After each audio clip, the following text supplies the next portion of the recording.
నేను మీ gynaecologist doctor Rashmi, మానస clinic Wanaparthy. So ఇది ఇక్కడ ఒక ట్రయాంగిల్ కనిపిస్తుంది కదా, ఇది మన బాడీలో మోస్ట్ డేంజరస్ ఏరియా, టోటల్ బాడీలో డేంజరస్ ఏరియా అనమాట. సో ఈ ఏరియాలో ఎలాంటి చిన్న చిన్న ఇన్ఫెక్షన్స్ ఉన్నా కూడా డైరెక్ట్గా మెయిన్ బ్లడ్ వెజల్స్లోకి వెళ్ళిపోతాయి. ఇక్కడ నుంచి బ్రెయిన్కి వెళ్ళొచ్చు, కిడ్నీకి వెళ్ళొచ్చు, హార్ట్కి వెళ్ళొచ్చు, అలానే అండాశయాలకి, టెస్టిస్కి కూడా వెళ్ళొచ్చు హస్బెండ్ సైడ్ నుంచి. సో ఎందుకు అంటే ఇది రిచ్ బ్లడ్ సప్లై అనమాట. ఈ ట్రయాంగిల్లో ఒక రిచ్ బ్లడ్ సప్లై ఉంటుంది, మెయిన్ బ్లడ్ వెజల్స్కి డైరెక్ట్ కనెక్షన్ ఉంటుంది. సో టూత్ ఇన్ఫెక్షన్ వల్ల కూడా కొంతమందికి అబార్షన్స్ అవుతాయి, అది వాళ్ళకి తెలియదు. సో అబార్షన్ అయింది అని అనుకుంటారు కానీ టూత్ ఇక్కడ ఒకటి పుచ్చిపోయింది, దీన్ని తీయించుకోలేదు, ఇక్కడ నుంచి ఇన్ఫెక్షన్ అక్కడికి వచ్చింది అని తెలియదు.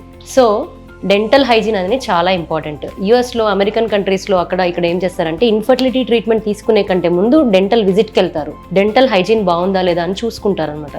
సో మార్నింగ్ బ్రష్ చేసుకోవడం కానీ, టంగ్ క్లీన్ చేసుకోవడం కానీ, ఫ్లాస్ తీసుకోవడం కానీ, రెగ్యులర్గా హైడ్రేషన్ మెయింటైన్ చేయడం కానీ, లేకపోతే ప్రోబయోటిక్ మౌత్ వాషెస్ వస్తాయి అవి వాడడం కానీ, ఇవన్నీ చాలా కేర్ఫుల్గా ఉండాలి. అండ్ స్మోకింగ్ని అవాయిడ్ చేయాలి, డెఫినెట్గా అవాయిడ్ చేయాలి. హై షుగర్స్ని అవాయిడ్ చేయాలి.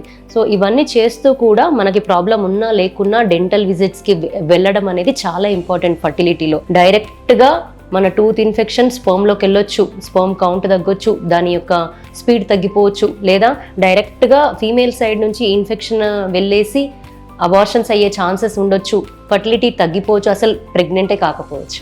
సో డెంటల్ ఇన్ఫెక్షన్స్ని అస్సలు నెగ్లెక్ట్ చేయొద్దు. ప్రాబ్లం ఉన్నా లేకున్నా డెంటిస్ట్ని వెళ్ళి కన్సల్ట్ అవ్వడం చాలా ఇంపార్టెంట్. Thank you.